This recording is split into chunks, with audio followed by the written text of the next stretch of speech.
আসসালামু আলাইকুম রহমতুল্লাহ। আশা করি সবাই ভালো আছেন। আমি মোহাম্মদ নাসির আহমেদ নওফেল। আমি একজন কোয়ালিফাইড অ্যাকাউন্ট্যান্ট অ্যান্ড আমি managing partner 7 accounting and advisory. তো কিছুদিন আগে এক ভাই আমাকে হোয়াটসঅ্যাপে কোয়েশ্চেন করে যে, অ্যাজ এ অ্যাকাউন্টিং ফার্ম আমরা ট্রান্সপোর্ট কোম্পানির যে হিসাব নিকাশগুলো আছে ওগুলাতে আমরা কিভাবে সহায়তা করতে পারি? আরেকজন ভাই আমাকে কোয়েশ্চেন করেন যে ওনার কাছে ট্রান্সপোর্ট কোম্পানিটার যে হিসাব নিকাশ এটা একটু অগোছালো মনে হয়। মানে উনার নিজের কোম্পানির রেকর্ড কিপিং এর ক্ষেত্রে। তো আজকের ভিডিওর যে প্রসঙ্গ সেটা হচ্ছে আমরা কিভাবে ট্রান্সপোর্ট কোম্পানির হিসাব নিকাশগুলা সহজেই রাখতে পারি। তো আজকের ভিডিওর মধ্যে আমরা দেখব যে ট্রান্সপোর্ট কোম্পানির ইনকাম এবং এক্সপেন্স এর খাতগুলা কি, কি হতে পারে? এবং আমরা কিভাবে এই দৈনন্দিন যে খরচ এবং ইনকামের যে হিসাব সেটাই আমরা কিভাবে রেকর্ড করতে পারি। আর সাথে, সাথে আমরা আরো ২ টি রিপোর্ট দেখব যেগুলো আসলে ট্রান্সপোর্ট কোম্পানির ক্ষেত্রে খুব উল্লেখযোগ্য রিপোর্ট সমূহ। তো এখনই আমরা ভিডিওটি শুরু করছি। তো ১ম এই আমরা যেটা দেখব সেটি হচ্ছে যে ট্রান্সপোর্ট কোম্পানির ক্ষেত্রে আপনার ইনকাম এবং এক্সপেন্স এর কি, কি প্রবাবল খাত থাকতে পারে। তো ইনকামের ক্ষেত্রে আমরা দেখতেছি এখানে আমরা ৪ রকমের আমরা সাবহেড করেছি। মানে ৪ রকম ওয়েতে আপনার ইনকাম আসতে পারে। একটা হচ্ছে ইন হাউস ট্রাক ইনকাম মানে আপনার নিজস্ব যে ট্রাকগুলা আছে সেই ট্রাকের এগেইনস্ট এ আপনি যে ট্রান্সপোর্টেশন আ উ কন্ট্রাক্টের থ্রুতে আপনি বিভিন্ন কোম্পানির সাথে যে ইনকামগুলো আপনি করতে পারেন, সেটা একটা এক ধরনের ইনকাম হতে পারে। আপনার জন্য আরেকটি ইনকামের খাত হতে পারে হচ্ছে আউটসোর্স ট্রাক ইনকাম। সেটা হতে পারে যে অনেক সময় আপনার কাছে আসলে আপনার কোম্পানির ট্রান্সপোর্টেশন এর জন্য আসলে অনেক বেশি ট্রাকের প্রয়োজন হতে পারে। তো সেক্ষেত্রে আপনার যে ইন-হাউস ট্রাক সেগুলোর হয়তো অভাব পূরণ নাও করতে পারে। আপনাকে সেই ক্ষেত্রে হয়তো বাহির থেকে বা বাজার থেকে আরো আপনার অন্যান্য ট্রান্সপোর্ট কোম্পানি থেকে বা যাদের আসলে এরকম ট্রাক আছে এভেইলেবল তাদের কাছ থেকে হয়তো আপনি ট্রাকগুলা সাময়িক সময়ের জন্য বা একটা নির্দিষ্ট ট্রিপের জন্য আপনি তার থেকে ভাড়া নিলেন। তো ওই ভাড়ার এগেইনস্ট এও আপনি কিছু ইনকাম আপনার জেনারেট হতে পারে। তারপরে হতে পারে রাউন্ড ট্রিপ ইনকাম। এটা হচ্ছে এই ধরনের ইনকাম ধরেন আপনি একটা ট্রিপ দিয়ে হয়তো ঢাকা থেকে আপনি নারায়ণগঞ্জ গেলেন বা ঢাকা থেকে চিটাগং গেলেন। তো চিটং থেকে আসার সময় আপনার ভাগ্যক্রমে হয়তো আপনি আরেকটা ট্রিপ পেয়ে গেলেন। যেটা আসলে আপনার থাকার কথা ছিল না। হয়তো কোনো কারণে আপনি চিটাগং টু ঢাকা আরেকটা ট্রিপ পেয়ে গেলেন। তো ওই রাউন্ড ট্রিপটাই হচ্ছে মূলত যে আপনি এডিশনাল যে ইনকামটা ওই চিটাগং থেকে ঢাকা আসার থ্রুতে করতেছেন সেটাই হচ্ছে রাউন্ড ট্রিপ ইনকাম। আর ডেমারেজ ইনকাম হচ্ছে এমন ইনকাম ধরেন আপনি নির্দিষ্ট একটা জায়গায় যখন মাল ডেলিভারি দিতে যাবেন, তো আপনাকে একটা নির্দিষ্ট সময় ওয়েট করতে হতে পারে। তো অ্যাপার্ট ফ্রম দিস আপনার এমনও হতে পারে যে আপনার হয়তো ৪ ঘন্টা ৫ ঘন্টা এখনো ওইখানে স্টে করতে হতে পারে। কিন্তু অ্যাপার্ট ফ্রম দিস সেক্ষেত্রে দেখা যেতে পারে যে অনেক ক্ষেত্রে যে ডিলে এর কারণে আপনার ৪ ঘন্টার জায়গায় ওখানে ৮ ঘন্টা বা ১২ ঘন্টা বা ১৬ ঘন্টা অ্যা যেভাবে থাকতে হয় না কেন থাকতে হতে পারে। তো সেক্ষেত্রে আপনাকে আপনার কোম্পানি যার হয়ে আপনি এই মালামালগুলা বা আপনি ট্রান্সপোর্ট সার্ভিস তাকে দিচ্ছেন, সে হয়তো আপনাকে এডিশনালি আরো কোনো ডেমারেজ ইনকাম দিতে পারে। তো পরবর্তীতে হচ্ছে আপনার ট্রিপ এক্সপেন্স। তো ট্রিপ এক্সপেন্স এর ক্ষেত্রে অনেক রকমের এক্সপেন্স থাকবে। বেসিক্যালি এগুলো হচ্ছে এমন এক্সপেন্স যেগুলো আসলে আপনার একটা ট্রিপ ইনকার্ড করতে খরচ হয়। যেমন হতে পারে driver allowance, fuel cost, driver and helper salary থাকবে, আপনার টোল ফি থাকবে, মিসেলেনিয়াস খরচ থাকবে, সিকিউরিটি গার্ডের এক্সপেন্স থাকবে। ইন কেস যদি আপনাকে কোনো প্রিমিসিসে আপনার গাড়িটা কিছু সময়ের জন্য বা কিছু ইয়ার জন্য ডিউরেশন এর জন্য রাখতে হয়। ট্রিপ এক্সপেন্স থাকতে পারে। রাউন্ড ট্রিপ যদি আপনি রাউন্ড ট্রিপের মাধ্যমে ইনকাম করেন তাহলে ওই ট্রিপের এগেইনস্টে অবশ্যই আপনার কিছু ইনকাম এগেইনস্টে অবশ্যই এক্সপেন্স ইনকার্ড হবে। তারপরে হচ্ছে আপনার লোকাল ট্রিপ এক্সপেন্স ধরেন ইন্টারসিটি আপনি যদি কোনো মালামাল ক্যারি করেন ধরেন আপনার চিটং শহরের ক্ষেত্রে হয়তো বহদ্দার থেকে ইপিজেড হতে পারে। ধরেন এইরকম লোকাল রুটের জন্য আপনি কিছু খরচ করলে সেটা এই এক্সপেন্স খাতের মধ্যে আসবে। এরপর হচ্ছে ওয়ার্কশপ এক্সপেন্স। যেহেতু ভেহিকল কমে আপনাকে কন্টিনিউয়াস বেসিসেই রান করতে হয়। সো অনেক সময় ভেহিকল পার্ট কিনতে হবে এবং মেকানিকের মাধ্যমে এগুলো আপনার রিপেয়ার এন্ড মেইনটেন্যান্স এ কাজ করাতে হতে পারে। গ্যারেজের রেন্ট থাকতে পারে। আপনি মোবিল চেঞ্জ করলে মোবিলের খরচ থাকবে, টায়ার থাকবে। আপনার ধরেন ওয়ার্কশপে যদি আরো এডিশনাল খরচ থাকে এবং অনেক সময় দেখা যায় যে আপনার আসলে গাড়ির অ্যা অ্যা অনেক সময় দেখা যায় আপনার গাড়ি যদি অন্য কারো গাড়ির ক্ষতির কারণ হয়ে দাঁড়ায় আপনাকে হয়তো ড্যামারেজ হিসাবে অ্যাক্সিডেন্টের খরচও দিতে হতে পারে। তাহলে আর এর পরবর্তীতে আমাদের যেগুলো থাকছে সেগুলো হচ্ছে বেসিক্যালি মোটামুটি অ্যাডমিনিস্ট্রেটিভ ট্যাক্সের এক্সপেন্স। এর মধ্যে হতে পারে ডিরেক্টর স্যালারি যে আপনার যদি কোম্পানিতে ডিরেক্টর থাকে ওরা যদি স্যালারি উইথড্র করে তাহলে ডিরেক্টর স্যালারি আপনাকে ওদের এক্সপেন্স হিসেবে ট্রিট করতে হবে।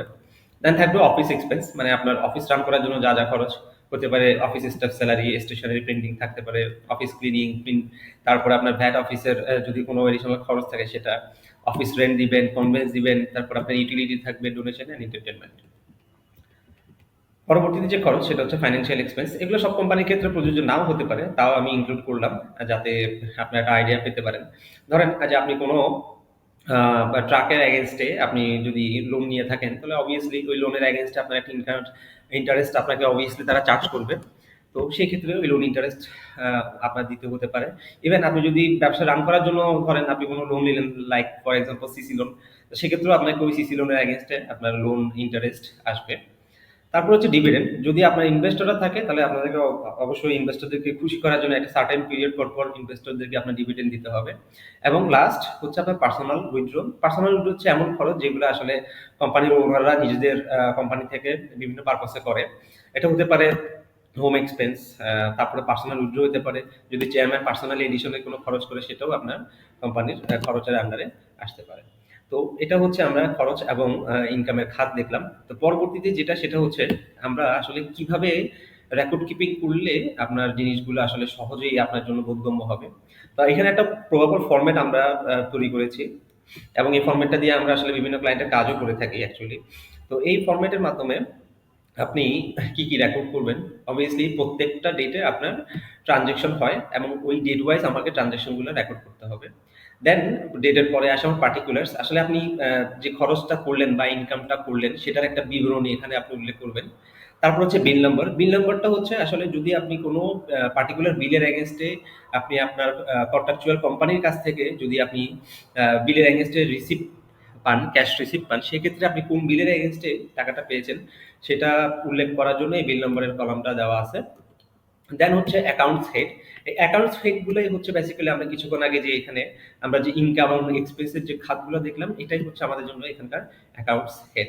ফর এক্সাম্পল আপনি যদি ধরেন যে চার্ট অফ অ্যাকাউন্টে ইনকাম সেকশনে আপনি ইনহাউস ট্রাক ইনকাম থেকে ধরেন 442 নাম্বার বিল থেকে টাকা পাইছেন, তো সেক্ষেত্রে আপনি চার্ট অফ অ্যাকাউন্টে এখানে ইনকাম ইনহাউস ট্রাক ইনকামের জায়গায় এটা অ্যাকাউন্ট সেট হিসাবে এটা চলে আসবে। দেন ভেহিকল নাম্বার। যদি কোনো স্পেসিফিক ভেহিকল নাম্বারের এগেনস্টে ইনকাম বা এক্সপেন্স হয়, সেক্ষেত্রে আপনি এখানে ভেহিকল নাম্বার অবভিয়াসলি উল্লেখ করবেন। এটাতে আপনার রিপোর্ট যে আমরা বানাবো পরবর্তীতে, সেই রিপোর্ট মেকিংটা আমাদের জন্য ইজি হবে। আর পরবর্তীতে হচ্ছে আমার ইনকাম। যদি আমার ইনকাম হয় তাহলে এটা ইনকাম সাইডে আমরা রেকর্ড করব, আর যদি এক্সপেন্স হয় তাহলে আমরা এক্সপেন্স সাইডে আমাদের এটা রেকর্ড করা থাকবে। এবং দিন শেষে যেটা থাকবে সেটা হচ্ছে একটা পার্টিকুলার ডেটে আমি সকল ইনকাম এবং এক্সপেন্স রেকর্ড করার পরে আমার এই কলামে যে আসলে আমার ইনকাম থেকে এক্সপেন্স বাদ দিয়ে কত টাকা আমার হাতে আছে সেটা একটা ব্যালেন্স আমাকে এখানে শো করবে। এবং এখানে আরেকটা জিনিস বলে রাখা ভালো, যদি আপনি মাসের শুরু করেন তাহলে এখানে প্রথমেই মাসের শুরুতে ধরেন এটা যদি ফেব্রুয়ারি মাসের আমি যদি 1 তারিখ ধরি, তাহলে 1 তারিখে আমার যদি ক্যাশ ইন হ্যান্ড ব্যালেন্স থাকে সেটা আমি ওপেনিং ব্যালেন্স হিসাবে এটা আমি এখানে ইনক্লুড করে নিব। এটাই হচ্ছে প্রবাবল একটা ফরম্যাট যেটার মাধ্যমে আসলে যে কোনো ট্রান্সপোর্ট কোম্পানি তার দৈনন্দিন যে খরচ এবং আপনার আয় আছে সেটা আপনি এখানে কমফোর্টেবলি রেকর্ড করতে পারেন। তো পরবর্তীতে যেটা আমরা দেখবো সেটা হচ্ছে যে দুইটা রিপোর্ট আসলে খুবই ইম্পর্টেন্ট ভেহিকল বা ট্রান্সপোর্ট কোম্পানির ক্ষেত্রে। একটা রিপোর্ট সেটা হচ্ছে যে vehicle wise income and expense. ধরেন আপনার কাছে 4টা আপনার কাছে ট্রাক আছে। এখানে আমি যা ডাটা ইউজ করছি সব দামি ডাটা। তাহলে আপনার ধরেন ১ম ট্রাকের ভেহিকল নাম্বার দিলেন, 2nd, 3rd অ্যান্ড 4th, এবং আপনি প্রত্যেকটা মাসে যে ও কয়টা ট্রিপ আপনার ইনকার্ড করতেছে বা কয়টা ট্রিপ করতেছে সেটার একটা হিসাব অবভিয়াসলি আপনার কাছে থাকবে। এবং ওই ট্রিপগুলো থেকে তার কি ধরনের ইনকাম হয়, ঠিক আছে? তার ওখান থেকে ইন-হাউস ইনকাম হতে পারে, রাউন্ড ট্রিপ ইনকাম হতে পারে, ড্যামারেজ ইনকাম হতে পারে। তো প্রত্যেকটা ট্রাকের জন্য আসলে আপনি এগুলা কি অবভিয়াসলি রেকর্ড করবেন, এবং এই রেকর্ডের হিসাবগুলা আপনার এই ফরম্যাট থেকে কিন্তু অ্যাকচুয়ালি আসবে। কারণ আমি যখন বললাম যে ভেহিকল নাম্বার অবভিয়াসলি যদি স্পেসিফিক করা যায় যে কোন ভেহিকলের এগেনস্টে আপনি ইনকাম করতেছেন বা কোন ভেহিকলের এগেনস্টে আপনি এক্সপেন্স ইনকাম করতেছেন, যদি এটা উল্লেখ করা যায় তাহলে এই রিপোর্টগুলো আমার জন্য বানানোটা অনেকটা ইজি হয়ে যাবে। তাহলে আপনার ইনকামের করার পরে যেটা আসবে সেটা হচ্ছে আপনি ওই পার্টিকুলার ট্রাক বা ভেহিকল থেকে আপনি কত টাকা ইনকাম করলেন, এবং ওই ট্রাক বা ভেহিকল আপনার ইনকাম করার ক্ষেত্রে অবভিয়াসলি কিছু এক্সপেন্স আমরা অলরেডি এখানে চার্ট অফ অ্যাকাউন্টে বা আমরা যে ব্যয়ের খাত দেখি, ট্রিপ এক্সপেন্স বলে একটা ইয়ে আছে। এখানে যে খরচগুলো আমরা করেছি, উল্লেখ করেছি, এই খরচগুলোই বেসিক্যালি এখানেই আবার দেওয়া আছে। তো আপনার অবভিয়াসলি যেহেতু আপনি এখান থেকে মাস্টার লেজার বা আপনি এই ফরম্যাটের মাধ্যমে আপনি প্রত্যেকটা ভেহিকল ওয়াইজ খরচ আলাদা করে আপনি এন্ট্রি করতেছেন। সো ওইখান থেকেই এই রিপোর্টটা থেকেই আহ, এই ফরম্যাটটা থেকে আসলে এই রিপোর্টে আমার ভেহিকল ওয়াইজ মান্থলি কত টাকা খরচ হচ্ছে সেটা আসে। এবং আলটিমেটলি আপনি যদি টোটাল ইনকাম থেকে আপনি টোটাল এক্সপেন্স যদি বাদ দিই, তাহলে আমার যেটা থাকবে সেটা হচ্ছে নেট ইনকাম। এটা হবে টোটাল এক্সপেন্স। ওকে।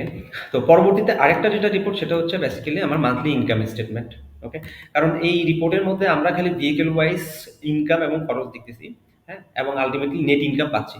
কিন্তু অ্যাপার্ট ফ্রম দিস দেখা যায় আপনার একটা ব্যবসা রান করতে গেলে ডিরেক্ট এক্সপেন্স ছাড়াও আরো অনেক রকমের খরচ হয় যেগুলো অ্যাডমিনিস্ট্রেটিভ এন্ড আদার এক্সপেন্সের মধ্যে পড়তে পারে।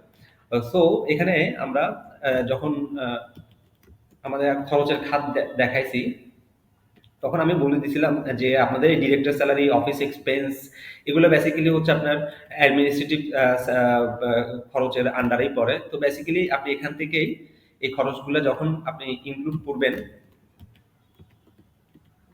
এই এটা থেকে, ফরম্যাটটা থেকে, দেন আপনি অনায়াসে এইগুলাকে নোটের আকারে এখানে আপনি রেকর্ড করতে পারবেন।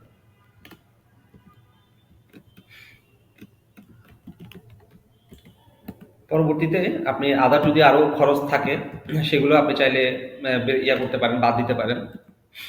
বাদ দেওয়ার পরে আপনার যদি পার্সোনাল উইন্ডো থাকে, ডিভিডেন্ড দিয়ে থাকে আপনি শেয়ার হোল্ডারদেরকে, তাহলে এগুলো বাদ দিবেন এবং দিন শেষে বা মাস শেষে আপনার যেমন এখানে জানুয়ারি মাস 2023-এর আপনার মান্থলি তাদের প্রফিটটা এখানে ইনক্লুড করা আছে। তো এভাবে বেসিক্যালি আমরা আসলে সহজ ওয়েতেই আমরা ট্রান্সপোর্ট কোম্পানি হিসাবগুলি এভাবে আসলে কিপ করি। ইম্পর্টেন্ট পার্ট যেটা বারবার আসলে বলে রাখা ভালো সেটা হচ্ছে আপনার লেজার ঠিক করা। লেজার ঠিক করা বলতে আমি আপনার আয় ব্যয়ের খাত ঠিক করা, এবং আলটিমেটলি আপনি যদি এই ফরম্যাটটাতে মেনটেন করতে পারেন আপনার সকল হিসাবগুলা ডেইলি বেসিস, তাহলে আপনার জন্য যে ভেহিকল ওয়াইজ যে রিপোর্টটা আছে এটা করাটা অনেক সহজ হয়ে যাবে, এবং আলটিমেটলি আপনার মাস শেষে আপনার প্রফিট অ্যান্ড লস যে স্টেটমেন্ট আছে সেটা প্রিপেয়ার করাটাও আসলে অনেক বেশি সহজ হয়ে যাবে। তো আশা করি আপনাদের জন্য এই ভিডিওটা আসলে অনেক বেশি উপকারী হবে, এবং এইরকম কন্টেন্ট পাওয়ার জন্য আমাদের চ্যানেলে সাবস্ক্রাইব করে রাখবেন এবং এই ভিডিওটা অবভিয়াসলি লাইক দিবেন। এবং যদি আপনাদের বুক কিপিং রিলেটেড কোনো সাহায্য সহযোগিতা লাগে তাহলে সেক্ষেত্রে আমাদের যে পেজ আছে 7-এর, ওখানে আপনারা আমাদের কন্ট্যাক্ট ইনফরমেশন পাবেন। সেখান থেকে আপনারা আমাদের সাথে চাইলে কন্ট্যাক্ট করে নিতে পারেন, এবং আশা করি আপনাদেরকে আমরা খুব এফোর্ডেবল ওয়েতে আপনাদের যে বুক কিপিং বা অ্যাকাউন্টিং যেই সমস্যাগুলো আছে এগুলো সমাধান করে দিতে পারবো। তো সবাই ভালো থাকবেন। আসসালামু আলাইকুম রহমতুল্লাহ।